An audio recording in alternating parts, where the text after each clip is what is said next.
close your eyes, or don't. It doesn't matter tonight. Tonight we're not going anywhere in a hurry.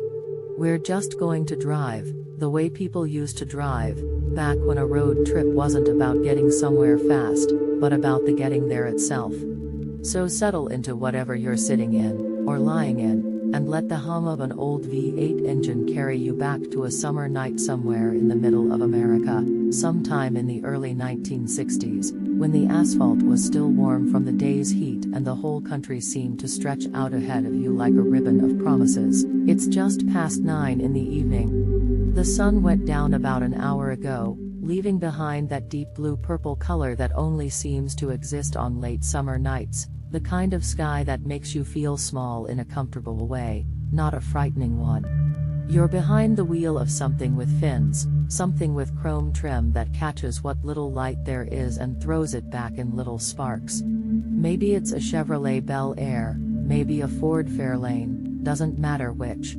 What matters is the sound it makes, that low, steady rumble that isn't loud so much as it is present, a heartbeat you can feel through the steering wheel and the soles of your shoes. The windows are down, just a little, enough to let in the smell of the countryside, cut grass and warm tar, and somewhere far off, the faint sweetness of someone's honeysuckle hedge.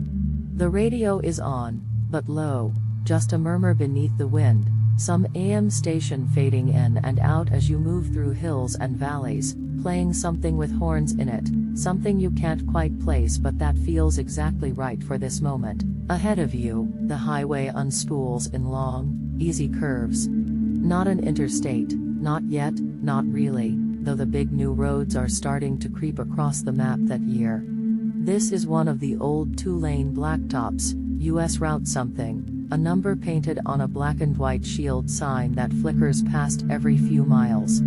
This is the kind of road that goes through towns instead of around them, that dips down into little valleys where a gas station and a diner and a church all sit within shouting distance of each other, then climbs back up into open country where the fields roll away into darkness on either side. There's a particular kind of peace that comes from night driving on a road like this. No other headlights for long stretches.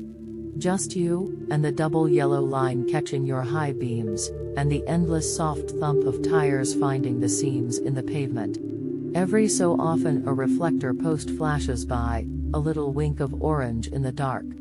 Every so often you pass a mailbox standing alone at the end of some unseen driveway, and you wonder, just for a second, about the life on the other end of it. Who lives there? What their kitchen looks like?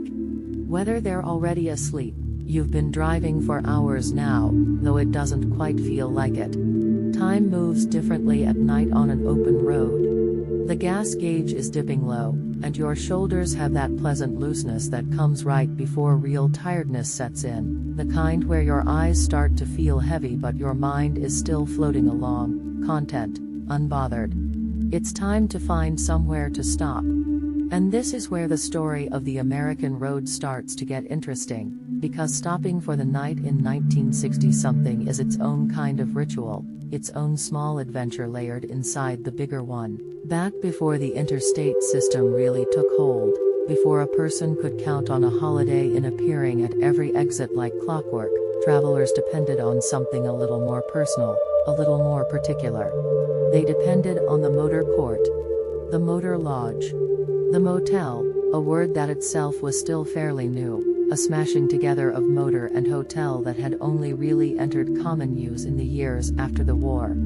These places had sprung up along the nation's highways starting back in the 1920s, when automobiles first made it possible for ordinary families to travel long distances on their own schedule, without needing to catch a train or book weeks in advance. At first they were simple things, little cabins arranged in a row or a horseshoe shape, often not much more than a place to park your car right outside your door and get a few hours of sleep before continuing on in the morning. But by the time our imaginary drive is happening, in the golden years of the American road trip, the motor lodge had become something else entirely. It had become an art form, a performance, a promise made in neon, visible from half a mile away, designed to reach out across the darkness and pull a tired driver in with the sheer force of its glow. And that's exactly what happens now, up ahead, where the road crests a small rise and the trees fall away on either side. There, glowing against the dark like something out of a dream, is your motor lodge for the night. The sign comes into view first. It always does. That's the whole point of it, really. The sign is the advertisement and the welcome mat and the promise all rolled into one enormous, glowing structure. This one towers up on a tall pole beside the road, maybe 30-40 feet in the air, so that it can be seen by drivers coming from both directions, long before the buildings themselves are visible. The shape of it is something wonderful and strange, a starburst maybe, or an arrow pointing down toward the office, outlined in tubes of glowing gas, red and blue and that particular warm amber orange that seems to belong only to old neon. Underneath, spelled out in a cursive script that leans forward like it's eager to greet you, is the name. Something like the Sunset Motor Court, or the Blue Moon Lodge, or the Starlight Motel, the kind of name that promises comfort and a little bit of romance, a little bit of the American dream distilled down into a roadside sign. Beneath the name, smaller letters buzz and flicker with their own light. Vacancy, in red, the most beautiful word a tired driver can read at the end of a long night. Sometimes, if you watch closely, you'll see the no of no vacancy is on its own separate switch, so the owner can flip it on and off depending on how full the place is, a small piece of neon choreography that most guests never think twice about but that represents its own quiet bit of roadside engineering. Below that, more words glow in their own colors. Air conditioned, television, pool, heated. Each one its own small luxury, each one a reason to pull off the road right here instead of driving on to see what the next town might offer. You slow the car. The tires make that soft crunching sound as you leave the smooth blacktop of the highway and roll onto the gravel and packed dirt of the motor court's own little driveway. The engine settles into a lower, idling rumble. And now you can see the whole layout of the place, laid out in that particular architecture that belonged almost entirely to this era of American travel. The buildings themselves are low and long, single-story, painted in cheerful pastel colors that even in the dark seem to glow faintly under the neon and the yellow porch lights, colors like seafoam green or coral pink or a soft buttery yellow. The rooms are arranged in an L shape, or sometimes a full horseshoe, wrapped around a central courtyard, so that from nearly every doorway a guest can look out and see their own car parked just a few steps away. This was the whole revolutionary idea behind the motor court in the first place, the thing that separated it from the old-fashioned downtown hotel. No valet, no bellhop hauling your bags up 6 flights in a brass elevator. Just you, your car, and your room, close enough together that you could practically touch both at once. Each door is painted a slightly different shade, or maybe they're all the same soft turquoise, with a chrome number screwed onto the wood at eye level. Beside each door, a small window with the curtains drawn, and above each doorway, a little awning or overhang to keep the rain off, held up by thin metal posts that curve out at the bottom like the legs of some strange, elegant insect. String lights, or sometimes just a single bare bulb, hang along the walkway, casting warm pools of yellow light on the concrete below, moths already circling lazily around them even at this hour. In the center of the courtyard, exactly where you'd expect it, is the pool. Kidney-shaped, or sometimes a simple rectangle, lit from beneath the water by a soft underwater lamp that turns the whole thing an inviting, glowing turquoise, the water so still and calm at this late hour that it looks almost solid, like a sheet of colored glass someone forgot to turn off. A few aluminum lounge chairs with faded plastic webbing sit around the edges, empty now, waiting for tomorrow's swimmers. Maybe there's a diving board, its surface still damp from someone's evening swim hours earlier. The chlorine smell drifts faintly on the warm night air, mixing with the smell of the gravel and the pine trees standing guard at the edge of the property. You pull the car into a space right in front of the office, A small freestanding building near the entrance, its own window glowing with warm light, a little bell hanging above the door that will jingle softly when you push it open. Through the glass you can see a rack of postcards for sale, curling slightly with age and heat, showing pictures of local attractions, a nearby cavern, a roadside dinosaur statue, a waterfall 2 counties over. There's a coin-operated vending machine humming quietly in the corner, offering bottles of Coca-Cola in that distinctive curved glass, or maybe a rack of potato chips in waxed paper bags. Behind the desk, there's often a proprietor, and this too is part of the particular magic of the Motor Lodge era. Unlike the anonymous chain hotels of later decades, these places were, more often than not, family-owned and family-run. A husband and wife might have poured their whole savings into building this place, might live in a small apartment attached to the office itself, might have raised their children in the very shadow of that towering neon sign. The wife keeps the books and the flowers in the window boxes healthy. The husband handles the maintenance, the pool chemicals, the ice machine that hums away in its own little shed near the far end of the building. He looks up from a crossword puzzle or a late-night radio program playing softly on a little tabletop set, and he greets you the way people greeted travelers back then, with an easy, unhurried friendliness, because in a world before interstates bypassed every small town, before travelers could speed past on an elevated highway without a single local business ever seeing their headlights, the Motor Lodge owner's whole livelihood depended on genuine, personal hospitality. He asks where you're headed.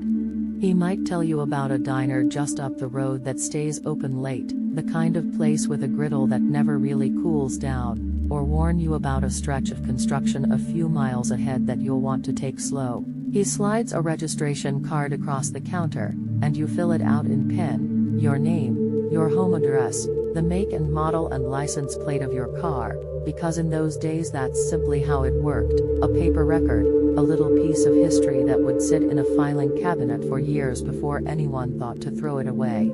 He hands you a key, a real brass key, heavy in your palm, attached to a large plastic or wooden fob shaped like a diamond or an oval, with the motel's name printed on it and a little reminder, in smaller letters, to please drop the key in the mail slot if you check out before the office opens, postage guaranteed, no charge to you. And now, key in hand, you walk back out into the warm night air, back past the glowing pool, back to your room, the gravel crunching softly under your shoes, the crickets singing in the tall grass at the edge of the property, somewhere a screen door creaking open and shut as another traveler settles in for the night.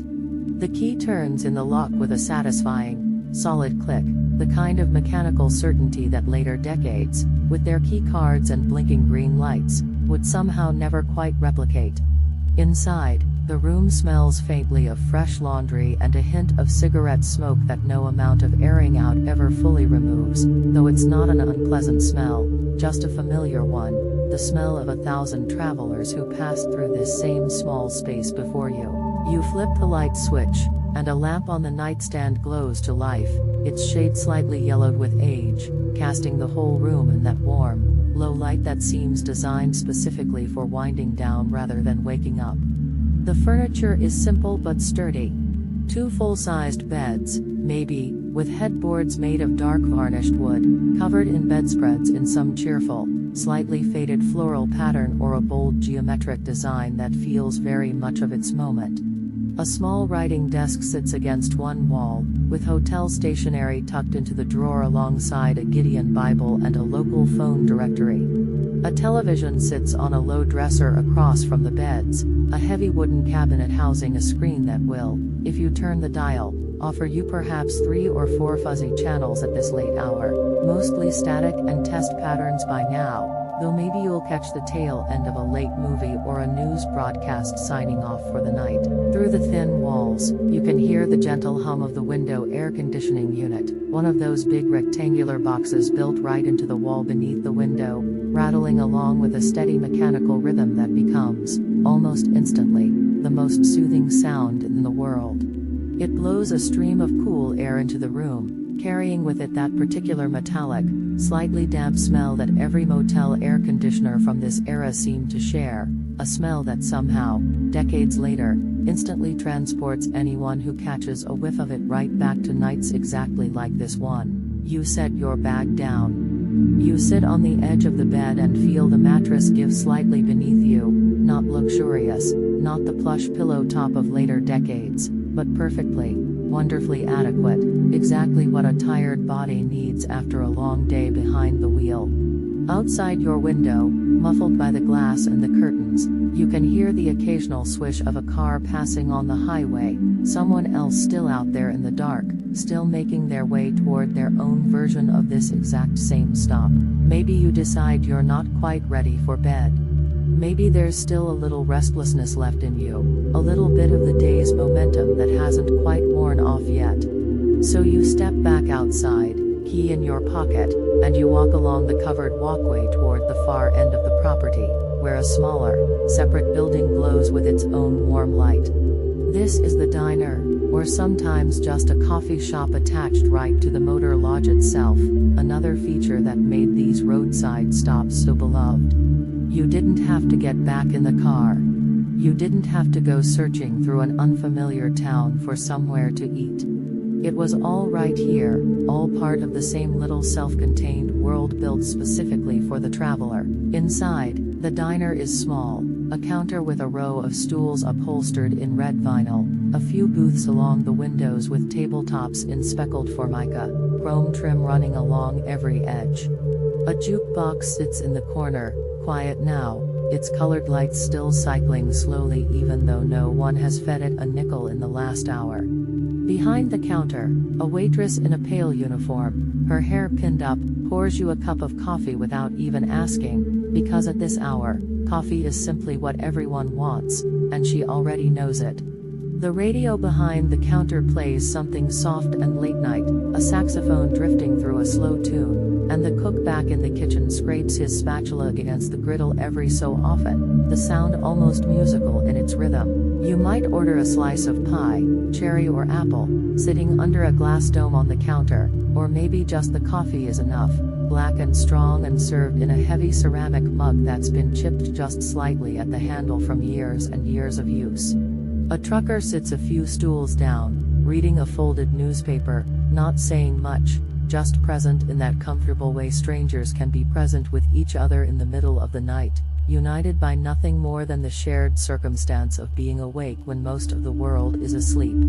Through the diner's window, you can see the highway stretching off into the darkness in both directions, the occasional pair of headlights sweeping past, and beyond that, the tall neon sign of the motel itself, still glowing, still calling out to whoever might be driving by, whoever might need exactly this, right now. This whole world, this network of family-run motor courts and diners and gas stations stretched out along America's two-lane highways, existed for a relatively brief and remarkable window of time. It grew up alongside the automobile itself in the decades after the war, when gas was cheap and cars were big and comfortable and the whole idea of the family road trip was still new and thrilling rather than routine.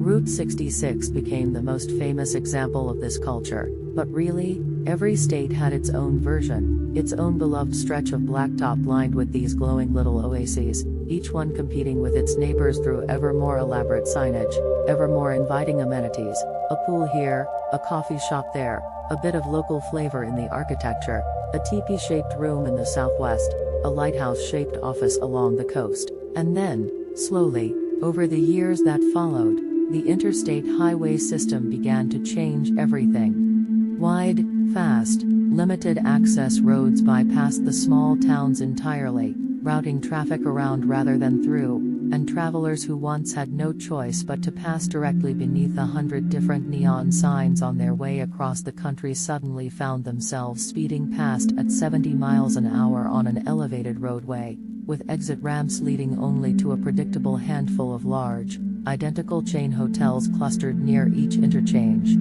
The Independent Motor Lodge, the family business with the towering hand-painted sign, gradually became a thing of the past for many travelers, replaced by something more efficient, certainly, but also something a little less personal, a little less magical. Some of these old motor courts still survive today, tucked along the old highways that the interstates left behind, kept alive by owners who love the history of the place, or by travelers nostalgic for exactly the kind of night we've been imagining together. Some have been lovingly restored, their neon signs relit after years of darkness, their pools filled again for a new generation of guests who want to feel, if only for one night, what it might have been like to pull off a warm summer highway and check into a room with a real brass key. But tonight, in our story, none of that has happened yet. Tonight it's all still exactly as it should be. You finish your coffee, leave a little change on the counter, and walk back out into the warm night air, back along the covered walkway, back past the glowing turquoise pool, back to your room with its rattling air conditioner and its slightly yellowed lamp. You change, you pull back the covers, you turn off the lamp, and the room falls into a soft darkness, broken only by the faint colored glow leaking in through the curtains from the sign outside, red and blue pulsing gently against the ceiling in slow, steady rhythm. The air conditioner hums on, steady and reliable, a white noise machine built decades before anyone thought to call it that. Somewhere outside, a car door closes softly. Somewhere further off, an engine starts and pulls away, another traveler continuing on into the night, chasing the next sign, the next stop, the next small rest along the long American road. And you, here in this room, in this particular pocket of a summer night sometime in the early 1960s, let your eyes close. The mattress holds you gently. The cool air moves quietly across the room. Tomorrow there will be more highway, more towns, more of that endless, unspooling road ahead of you. But that's tomorrow's concern. Tonight, there's only this. The hum of the air conditioner. The faint colored glow on the ceiling. The distant, occasional whisper of tires on the highway outside, growing softer, and softer, and softer, until it fades away entirely, and there's nothing left but sleep.